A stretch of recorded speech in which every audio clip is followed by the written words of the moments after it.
Halo teman-teman, perkenalkan nama saya Josephine Cantika Florencia dengan NIM 202212006. Di sini saya ingin berbagi sedikit dengan para kalian mengenai apa itu manajemen strategi. Yuk kita bareng-bareng belajar yuk.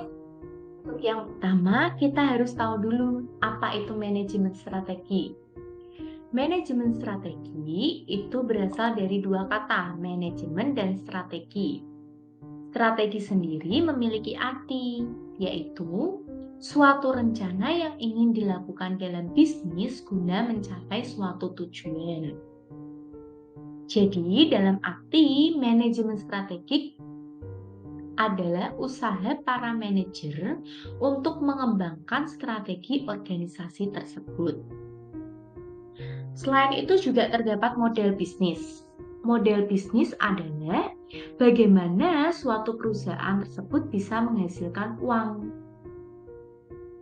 Nah, selanjutnya ada 3 alasan mengapa manajemen strategik itu dianggap penting. Yang pertama, manajemen strategi itu bisa membedakan suatu kinerja yang baik ataupun buruk di dalam sebuah organisasi. Yang kedua, manajemen strategi itu bisa membantu manajer dalam menghadapi situasi yang terus-menerus berubah.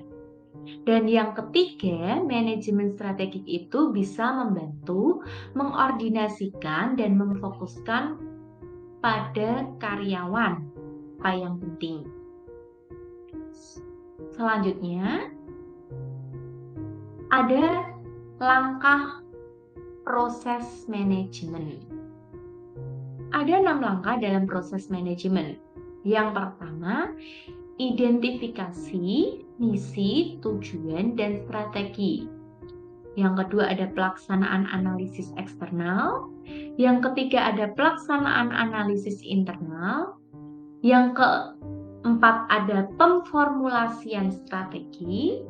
Yang kelima ada pengimplementasian strategi, dan yang keenam ada pengevaluasian strategi.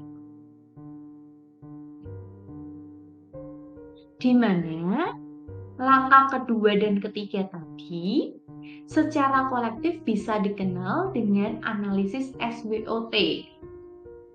Analisis SWOT itu terdiri dari satu kekuatan. Kekuatan sendiri artinya adalah semua aktivitas yang bisa dilakukan organisasi dengan sebaik mungkin.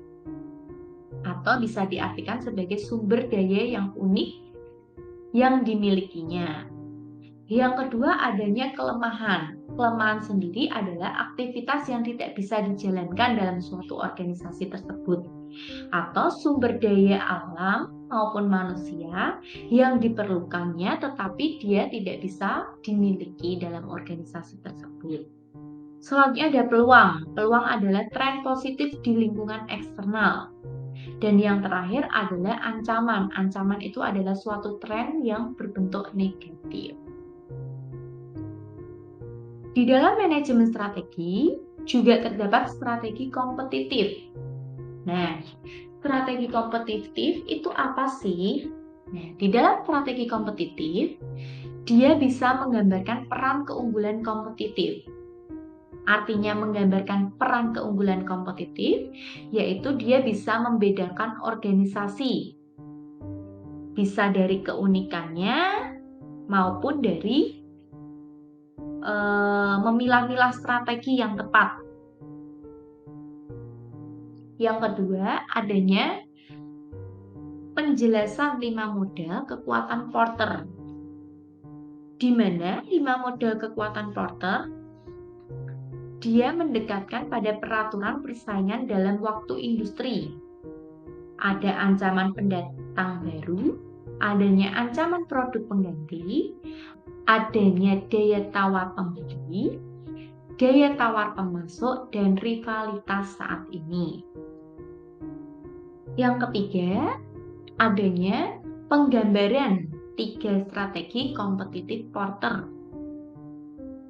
Di mana 3 strategi itu berkaitan dengan adanya kepemimpinan biaya, kemimpinan biaya itu bisa bersaing atas dasar memiliki biaya terendah dalam industri. Yang kedua adanya diferensiasi. Diferensiasi itu adanya bersaing atas dasar memiliki produk yang unik yang dimiliki secara luas oleh pelanggan. Dan yang ketiga adanya fokus. Fokus di sini dalam arti bersaing dengan dalam segmen yang sempit, baik dengan keunggulan biaya maupun dalam keunggulan diferensiasi tadi. Selanjutnya ada juga strategi korporat. Apa sih itu strategi korporat? Nah, di dalam strategi korporat ada strategi pertumbuhan. Dengan adanya strategi pertumbuhan, organisasi memperluas jumlah pasar, baik melalui bisnis yang sudah ada pada saat ini maupun bisnis yang akan datang atau bisa dikatakan dengan bisnis baru. Nah, jenis strategi pertumbuhan itu bisa meliputi konsentrasi, integrasi vertikal, integrasi horizontal, dan diversifikasi. Diversifikasi itu bisa yang berhubungan maupun yang tidak berhubungan. Selanjutnya ada dengan strategi stabilitas, organisasi tidak melakukan perubahan signifikan dalam apa yang dilakukannya. Kedua, strategi pembaruan, pengurangan biaya, dan pemutakbalikan memperlihatkan suatu kelemahan organisasi yang menyebabkan penurunan suatu kinerja. Nah, dengan menggunakan matriks BGC, menganalisis portofolio bisnis perusahaan dengan melihat pangsa pasar perusahaan dan tingkat pertumbuhan industri yang diantisipasi.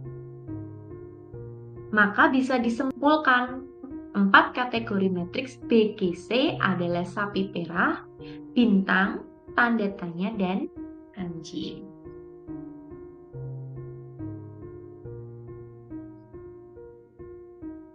Nah, selanjutnya ada masalah manajemen strategi. Di dalam masalah manajemen strategi itu terdapat fleksibilitas strategi, yang artinya kapabilitas untuk menyadari perubahan lingkungan eksternal yang utama, berkomitmen pada sumber daya secara cepat, dan menyadari ketika keputusan strategik itu tidak berhasil. Selanjutnya, manajer dapat menggunakan strategi business. Untuk apa? Untuk mengurangi biaya, mendiferensiasikan produk dan jasa perusahaan, atau membidik. Membidik di sini dalam arti berfokus pada kelompok pelanggan khusus atau menurunkan suatu biaya dengan menstandarisasikan fungsi kantor tertentu.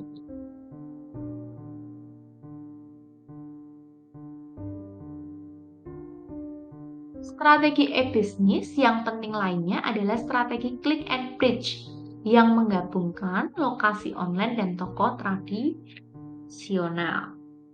Nah, manajer strategi dapat mengambil strategi yang lebih berorientasi pada pelanggan dan menerapkan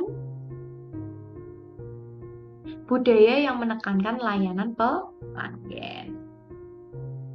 Di mana di dalam manajer strategi dapat mengambil strategi juga termasuk bisa memberikan apa yang mereka inginkan. Ada manajer strategi dapat menerapkan strategi yang lebih inovasi dan menetapkan waktu inovasinya, serta dapat memutuskan penekanan informasi organisasi. Dia bisa berupa riset ilmiah dasar, pengembangan produk, atau pengembangan proses dan penggerak pertama atau pengikut pertama. Nah, selanjutnya ada isu-isu manajemen. Ada 5 isu dalam manajemen. Yang pertama kita bahas keunggulannya, yaitu manajer mampu menganalisis kekuatan, kelemahan, peluang, dan ancaman dari sebuah organisasi, dan manajer telah siap atau harus siap memformulasikan strategi yang tepat, yaitu strategi penggalian kekuatan organisasi dan peluang eksternal. Nah, di dalam sini terdapat beberapa perusahaan-perusahaan serta kecocokan. Yang pertama, adanya perusahaan berukuran besar. Berarti dia cocok menggunakan strategi kompetitif. Mengapa? Karena keunggulan kompetitif bisa memberikan banyak alternatif ketika mengambil keputusan yang strategis. Yang kedua, perusahaan berukuran kecil cocok menggunakan strategi korporasi. Mengapa dia cocok? Karena di dalam strategi korporasi, dia bisa menspesifikasikan bisnis apa sih yang akan digeluti atau apa yang harus dilakukan di dalam suatu perusahaan. Dan yang ketiga, ada perusahaan nirlaba. Perusahaan nirlaba itu cocok menggunakan strategi pertumbuhan. Mengapa? Karena di dalam strategi ini, dia bisa mengembangkan jumlah pasar yang dilayani atau produk yang ditawarkan. Yang keempat, ada perusahaan global cocok menggunakan strategi inovasi. Kenapa kok cocok dia menggunakan strategi inovasi?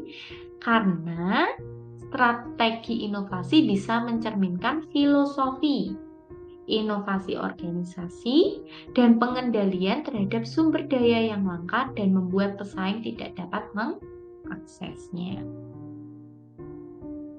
Isu yang kedua itu bagi organisasi nirlaba dapat melaksanakan konsep keunggulan kompetitif yang sama pentingnya dengan organisasi yang bertujuan untuk mencari laba. Nah, sebagai contohnya, itu ada suatu lembaga pendidikan yang melakukan perbaikan mutu pengajaran dan meningkatkan sarana agar dapat menghasilkan lulusan murid dengan nilai dan karakter yang bagus mestinya. Sehingga dengan kualitas yang bagus tadi, lembaga pendidikan itu sendiri bisa membuat usahanya berhasil dan menjadi daya tarik bagi donatur-donatur untuk memberikan sedikit kucuran dana. Dan dana tersebut bisa digunakan untuk biaya operasional atau merenovasi fasilitas lain agar lebih baik lagi. Isu yang ketiga, perkembangan etika dalam analisis atas lingkungan internal dan eksternal. Organisasi harus dimasukkan. Karena kenapa? Karena etika dalam organisasi memunculkan hubungan antara organisasi dengan pihak eksternal dan internal dong. Hubungannya organisasi dengan karyawannya adalah untuk menghasilkan standar perilaku yang etis. Selanjutnya ada isu yang keempat. Isu keempat itu adanya internet dapat membantu manajer dengan cara menjual barang-barang secara online. Misalnya, Dell melaporkan modal bisnis yang baru untuk menjual komposisi secara langsung kepada konsumen melalui internet. Jadi, Dell bisa menghasilkan uang dengan cara tersebut. Nah, ketika manajer berpikir mengenai strategi, mereka harus berpikir mengenai viabilitas ekonomis dari model bisnis perusahaan yang dibuatnya. Yang terakhir, isu manajemen yang terakhir yaitu ada misi PepsiCo, yaitu suatu perusahaan produk konsumen terkemuka di dunia yang berfokus pada makanan dan minuman siap saji. PepsiCo mengejar misinya dengan strategi korporasi yang menempatkan pada bisnis berbeda. Yang kedua, misi Facebook, yaitu utilitas sosial yang menghubungkan Anda dengan orang lain. Misi National Heart Foundation of Australia adalah mengurangi penderitaan dan kematian akibat penyakit jantung, stroke, dan pembuluh darah di Australia.